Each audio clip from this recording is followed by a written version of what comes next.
Shalom,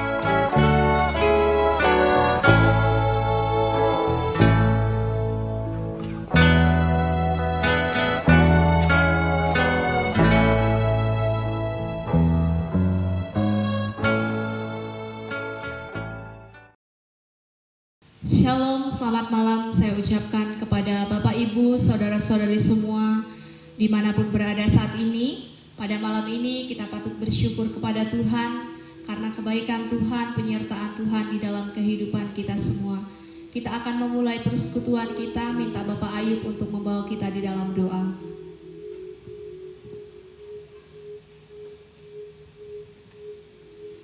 Mari kita berdoa.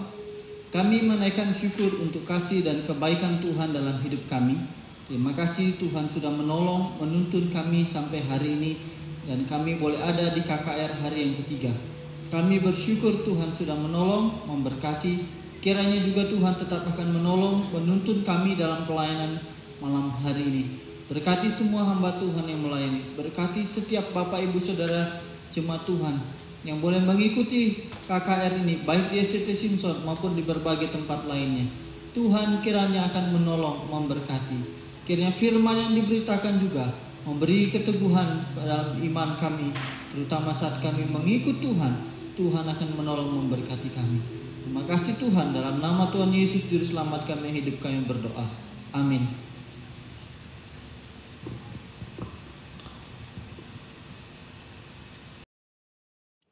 Kita akan menaikkan pujian penyembahan kita yang berkata Mahkota Kehidupan. Kita akan menaikkan pujian ini dengan penuh ungkapan syukur kita kepada Tuhan. Kita katakan bahwa kita mau mengiring Tuhan seumur hidup kita. Tak akan pernah sesali mengiring Yesus sepanjang hidupku, lewati lembah air mata, ku saksikan kemuliaan-Mu dinyatakan.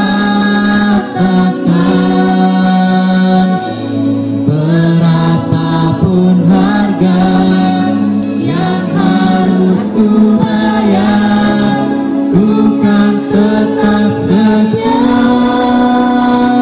melayani, mengasihi-Mu, mengiring-Mu seumur hidupku. Janji-Mu kan tetap ku pegang teguh sampai ku dapat mahkota.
terus memuji Tuhan, kita akan menaikkan pujian sukacita kita kepada Tuhan yang berkata, ajaib kau Tuhan.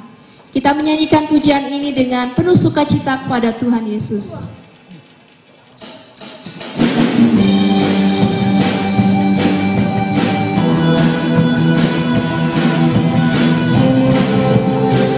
Kita katakan bahwa Tuhan itu ajaib bagi kita semua.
Baiklah, kita akan mendengarkan kebenaran firman Tuhan, namun sebelum itu kita akan menaikkan sebuah pujian, nyatakan kemuliaan-Nya.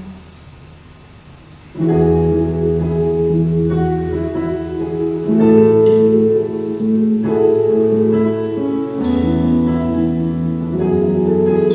menaikkan pujian ini dengan ungkapan syukur kita kepada Tuhan. Kita bersyukur bahwa Tuhan begitu baik bagi kehidupan kita. Terima kasih.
Shalom Bapak Ibu, saudara-saudara kasih dalam Tuhan Yesus. Malam ini kita masih bisa bertemu untuk mendengarkan sabda firman Tuhan. Mari kita berdoa lebih dulu. Mari kita berdoa. Bapa kami di surga, kami bersyukur. Di malam ketiga kami memasuki ibadah KKR dalam rangka pembukaan semester Gasal 2020-2021. Kiranya Tuhan akan menyapa kami dengan firman-Mu. Firman ini boleh hidup dan berakar dalam hidup kami. Biarlah setiap pendengar pada malam hari ini, kami semua, dijadikan memiliki tanah hati yang subur untuk ditaburi dengan firman-Mu. Segala hal yang bisa mengambil, mencuri firman-Mu, kami patahkan, hancurkan dalam nama Yesus Kristus. Biarlah Roh Kudus yang mengambil alih pemberitaan firman-Mu ini dari awal sampai pada akhirnya. Di dalam nama Yesus hidup, kami pohonkan alaskan doa kami. Haleluya. Amin. Bapak Ibu yang kasih dalam Tuhan Yesus, sesuai dengan tema besar semester kita, yaitu bagaimana kita menyebarkan Injil di era new normal, maka saya mengajak kita merenungkan satu bagian firman Tuhan yang terambil dari Matius pasal yang ke-13, ayat yang pertama sampai dengan ayat yang ke-22 terlebih dahulu sebagai dasar kita. Dan kita bisa menyimaknya kalau kita sudah memiliki laptop atau Alkitab atau apapun gadget yang bisa dipakai atau Alkitab, silakan. Ya, mari kita menyimaknya di tempat kita masing-masing. Matius pasal 13 ini ayat pertama sampai ayat ke-9 secara khusus, di situ menggambarkan bagaimana Tuhan Yesus sedang menceritakan sebuah perumpamaan tentang seorang penabur. Seorang yang keluar menaburkan benih. Benih firman Tuhan ini jatuh paling tidak ada 4 lokasi yang Yesus ceritakan dalam perumpamaan ini. Pertama adalah benih yang jatuh di pinggir jalan. Kemudian ada lagi benih yang jatuh di tanah yang berbatu-batu. Dan yang ketiga, ada benih yang jatuh di semak berduri. Dan yang keempat, ada benih yang jatuh di tanah yang subur. Bapak Ibu kasih dalam Tuhan Yesus, konteks lokasi atau kondisi kebun atau ladang di Israel itu berbeda dengan kita di sini. Ya, bisa ada gambar ditampilkan nanti. Di situ, waktu seorang keluar menabur benih, itu benih bisa jatuh di pinggir jalan. Biasa di jalan pedesaan, ladangnya di pinggir jalan itu. Dan kalau begitu dia tabur, ada benih yang jatuh di pinggir jalan. Kemudian di ladang itu juga ditumbuhi dengan batu-batu dan juga semak duri. Nah, begitulah gambaran kondisi yang diceritakan oleh Tuhan Yesus waktu itu. Apa yang menjadi makna daripada perumpamaan ini? Ini yang menarik untuk kita perhatikan. Yesus berkata kepada murid-muridnya, "Kepadamu kuberitahukan rahasia kerajaan surga." Kata rahasia di sini adalah misterion, kata misteri. Berarti sesuatu yang khusus, yang tidak boleh disampaikan sembarangan. Artinya hanya kepada orang-orang tertentu saja, nama juga rahasia. Siapa mereka? Ya kita, ya murid-muridnya waktu itu. Kalau zaman sekarang ini adalah kita, orang-orang yang percaya kepada Yesus, atau pengikut Yesus. Kepada kita lah diberitakan rahasia kerajaan surga itu. Nah, dikatakan kepada kita ayat selanjutnya, dalam pasal 13, Matius pasal 13, itu bagaimana makna daripada perumpamaan itu. Yang pertama adalah benih yang jatuh di pinggir jalan. Kalau ibaratkan manusia, hati manusia itu adalah sebuah tanah atau bagian tanah, maka boleh dikatakan benih yang ditabur di pinggir jalan itu adalah benih yang jatuh di tanah hati orang-orang yang mendengar firman, tapi hatinya tidak meresponi firman Tuhan. Dikatakan kepada kita ayat yang ke-13 dikatakan kepada kita, itulah benih yang ditabur di pinggir jalan, karena siapa dia tidak mengerti, diambil daripadanya. Artinya, ketika dia mendengar firman, orang itu tidak mengerti, datanglah iblis, lalu mengambil firman itu. Nah, sini jelaskan kepada kita, Bapak Ibu yang terkasih dalam Tuhan Yesus, ada orang masuk ibadah, ikut KKR, banyak baca renungan, tapi dia tidak mengerti atau tidak mau mengerti, tidak berusaha untuk mengerti. Nah, orang-orang seperti itu adalah orang-orang yang pada akhirnya tidak mendapatkan benih itu di tempat yang benar di dalam hatinya. Hatinya seperti acuh tak acuh, cuek, sebentar saja lupa. Nah, ini kalau soal lupa masuk kanan keluar kiri ya, sering kita dengar itu ya. Bahkan pulang dari KKR malam ini pun mungkin ada di banyak antara kita lupa akan firman yang disampaikan. Nah, inilah yang disebut orang-orang yang punya hati seperti benih yang ditabur di pinggir jalan. Bagaimana kita? Kita harus waspada dengan kondisi kita mendengarkan firman Allah. Hati manusia itu begitu penting. Mengapa hati itu penting? Karena dalam hati itulah Amsal pasal 4:23 berkata, terpancar kehidupan. Hati itu akan menentukan sikap kita. Hati itu akan menentukan bagaimana kita bertindak nantinya. Nah, khususnya pada dalam konteks ayat ini, khotbah malam ini adalah bagaimana kita meresponi firman itu begitu penting. Tujuannya untuk apa? Agar firman itu bisa berakar, bertumbuh dalam hidup kita. Kalau hati kita tidak mau belajar memahami firman Tuhan, maka firman yang ditabur itu akan seperti ada di pinggir jalan dan tidak bisa berakar, apalagi bertumbuh. Kondisi tanah yang kedua yang ditaburkan benih itu adalah tanah yang berbatu-batu. Itu ada gambarnya, tanah berbatu-batu. Sudah saya jelaskan tadi. Di mana gambar itu menunjukkan bahwa hati itu seperti batu. Hati yang berbatu. Maksudnya apa hati yang berbatu? Dikatakan kepada kita, hati yang keras. Hati yang tidak mengerti. Yang hanya sebentar saja, kemudian datang penganiayaan akan firman itu, dia lupa. Nah, kata lupa lagi ya, muncul lagi di situ. Kenapa lupa? Karena benih itu jatuh di tanah yang berbatu-batu. Tanahnya tipis. Ayat kelima dikatakan, sebagian jatuh di tanah yang berbatu-batu, yang tidak banyak tanahnya. Lalu benih itu pun segera tumbuh, karena tanahnya tipis, tetapi sesudah matahari terbit, layulah ia dan menjadi kering, karena tidak berakar. Di situ dikatakan kepada kita, layu, tidak berakar. Nah, mengapa ini penting? Kita perhatikan di sini, Bapak Ibu, saudara-saudara kasih dalam Tuhan Yesus.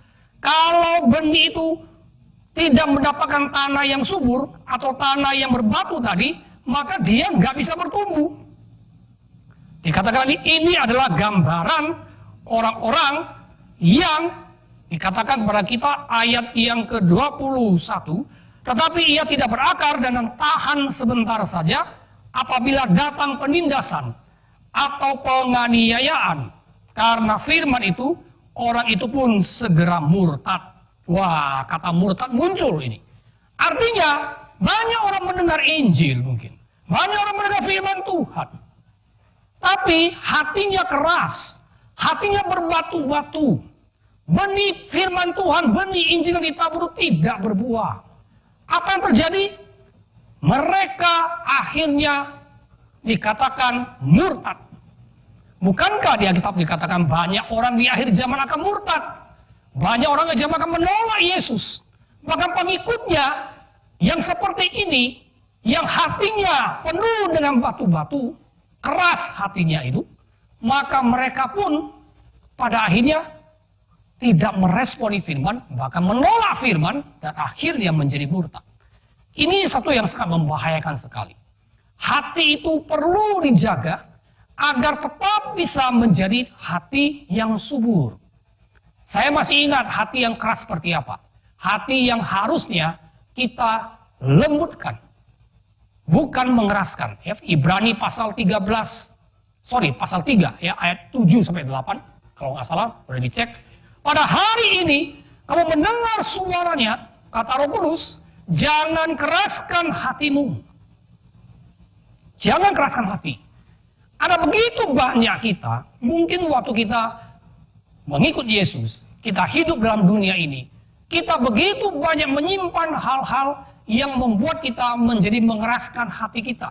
Seperti batu, cuek dengan firman Tuhan, malas baca Alkitab, dengan khotbah juga karena terpaksa, karena apalagi konteks mahasiswa Simpson, hanya karena jadwal saja. Tidak ada kesungguhan hati untuk mau mengerti, apalagi meresponi firman itu. Nah, ini sangat membahayakan. Ya, saya masih ingat orang-orang seperti itu. Ya, saya juga kadang-kadang kita malas mengerti firman Tuhan. Hati kita rasanya gak mood. Nah, banyak hal. Dan hal-hal seperti ini seperti tanah yang berbatu-batu. Ya, maka tidak heran pertumbuhan iman akan sangat lamban, bahkan mati. Ya, tidak berbuah, tidak bisa tumbuh dengan baik karena hatinya keras, berbatu-batu. Mari, kalau ada malam ini di antara kita yang punya sikap hati seperti itu, mari kita bertobat. Kita merendahkan hati, kita kembali mengoreksi diri, agar hati kita disingkirkan dari segala batu-batu yang masih ada di dalam hidup kita. Apapun bentuk batunya, kepahitan, kebencian, atau mungkin hal-hal lainnya yang bisa mengganggu daripada kita menyukai firman Tuhan. Kesenangan diri kita sendiri, kepentingan diri kita sendiri, harus kita singkirkan. Yang bisa menghalangi kita meresponi firman Tuhan. Sudahkah setiap hari kita belajar firman Tuhan agar benih itu boleh bertumbuh di dalam hidup kita? Singkirkan batu-batu. Ya, singkirkan itu sehingga hati kita menjadi tanah yang subur. Yang ketiga, yang harus kita waspadai adalah benih yang ditabur di semak duri. Saudara, semak duri begitu banyak tumbuh di Palestina, di daerah Israel. Dan kalau benih itu jatuh di semak duri, maka benih itu akan dihimpit. Kemudian menjadi tidak berbuah. Nah, dikatakan ayat yang ke-22, yang ditaburkan di tengah semak duri ialah orang yang mendengar firman itu, lalu kekhawatiran dunia ini dan tipu daya kekayaan menghimpit ya, firman itu sehingga tidak berbuah. Kekayaan dunia itu seringkali menyilaukan mata hati kita. Kalau hati kita punya mata, ibarat begitu, mata kita menjadi silau karena kekayaan dunia, pengaruh dunia. Kita lebih tertarik dengan kesenangan-kesenangan dunia, akhirnya kesenangan dunia itu seperti semak duri yang akhirnya bertumbuh subur dan justru menghimpit, mematikan benih firman Tuhan yang ada di dalam hati kita. Inilah kewaspadaan kita yang harus kita miliki. Apakah selama ini kita sudah tertipu oleh kesenangan dunia? Tertipu oleh karena kenikmatan dunia ini, mengejar kesenangan-kesenangan dunia. Saya masih ingat sebuah cerita, ada seorang kaya muda, dia bertemu dengan seorang yang punya tanah banyak sekali bergunung-gunung di sebuah kampung. Lalu ketemu dengan pemilik tanah ini, anak muda bilang, "Papa, maukah jual tanah ini?" "Oh bisa, tapi dengan satu syarat, seberapa mampu kamu lari, maka setiap jengkal tanah yang diinjak oleh telapak kakimu, saya jual kepada kamu." Wah, anak muda yang kaya raya ini dia bilang, kesempatan nih, kapan lagi saya bisa mendapat tanah yang luas. Dia lari, mulai matahari terbit, dia lari sekencang-kencangnya. Mulai matahari mulai terik, dia masih lari. Karena dengan harapan kalau dia bisa lari makin kencang, makin jauh, makin banyak tanah akan dia beli. Lalu dia lari sampai kepada bintang-bintang sudah keluar, saudara. Apa yang terjadi? Ternyata sampai bintang keluar, bulan sudah muncul, dia masih juga saking serakannya lari, akhirnya jatuh pas di depan kaki si pemilik tanah itu. Gak lama-lama dia dibawa, besoknya tinggal dikubur. Apa yang terjadi? Orang yang serakah seperti itu, dia gak dapat tanah yang berhektar-hektar yang sudah dia lari dari pagi sampai malam.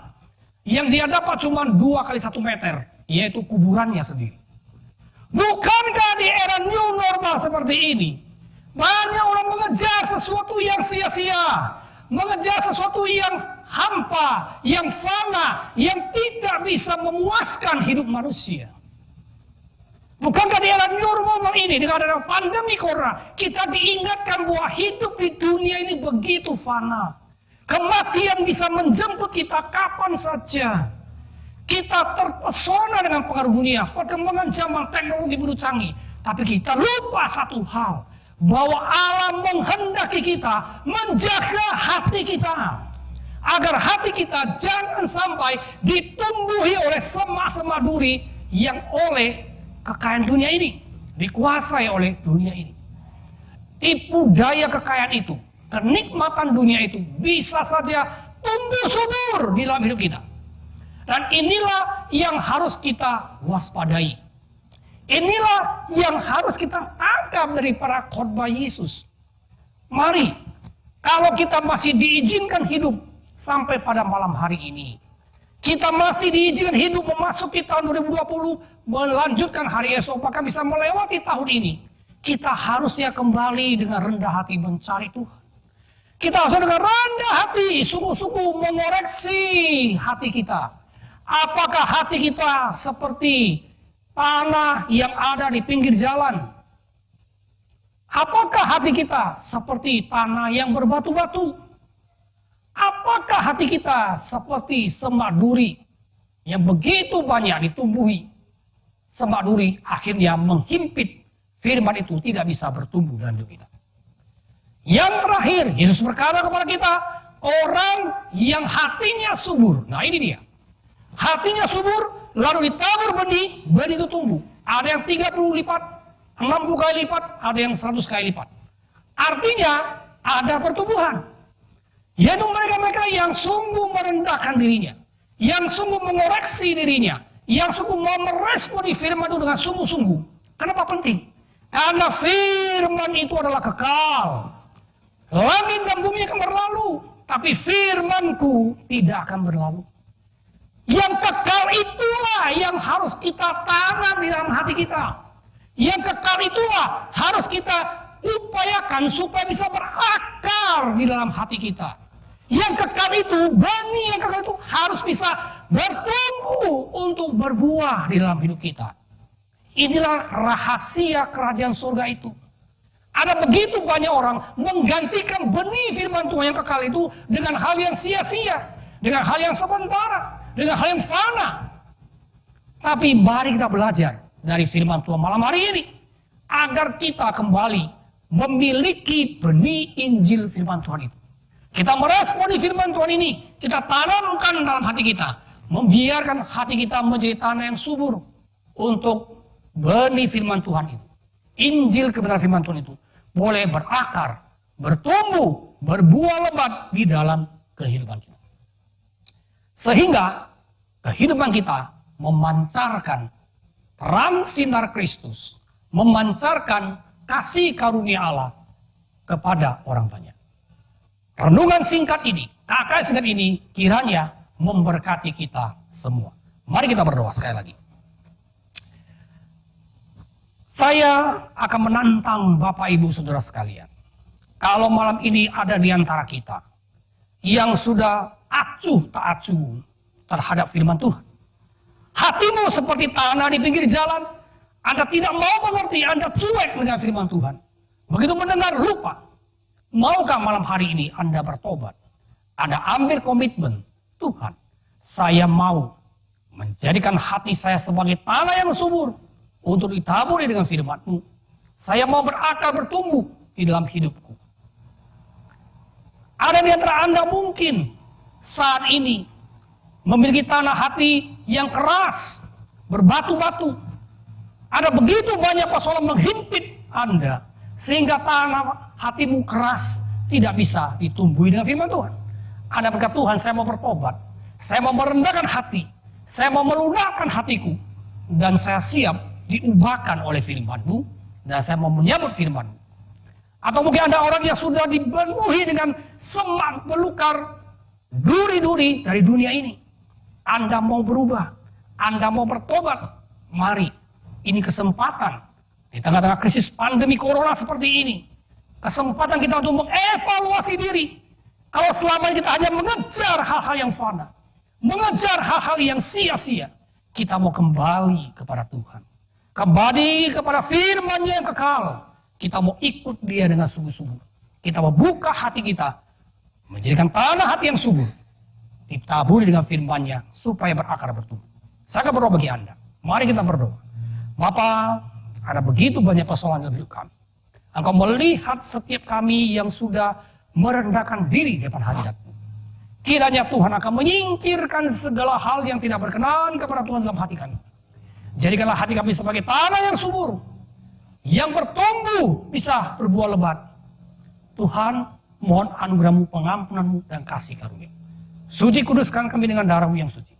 Biarlah firman ini, firman yang kekal ini, kami terima dengan senang hati kami, dan kami miliki dalam hidup kami. Kami lakukan dengan sepenuh hati kami. Pakailah hidup kami, hamba-Mu ini, kami semua menjadi alat berkat-Mu, menyebarkan benih kerajaan surga, terang Injil Kristus sampai kedatangan-Mu yang kedua kali. Terima kasih Bapa, dalam nama Yesus kami berdoa. Haleluya, amin. Shalom. Tuhan memberkati. Saya akan kembali kepada protokol yang memimpin dalam pujian. Ya, amin untuk kebenaran firman Tuhan yang sudah kita dengarkan bersama-sama. Berbahagialah kita yang mendengarkan dan melakukan firman Tuhan dalam kehidupan kita. Tiba saatnya kita akan mengakhiri ibadah kita pada malam hari ini. Kita akan menaikkan sebuah pujian indah pada waktunya.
Mari kita berdoa.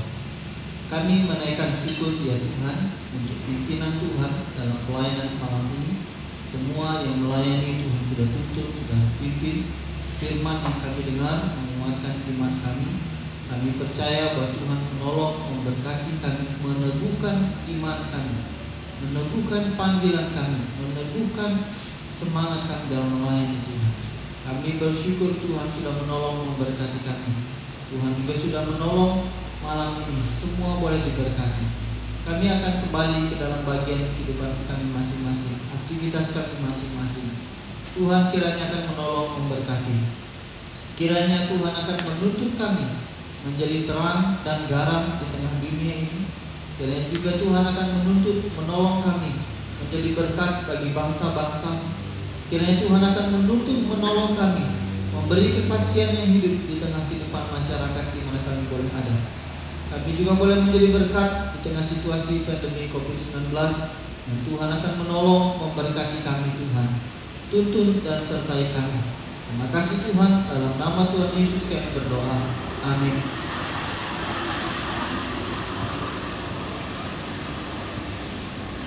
Amin. Ibadah kita selesai. Selamat malam, Tuhan Yesus memberkati.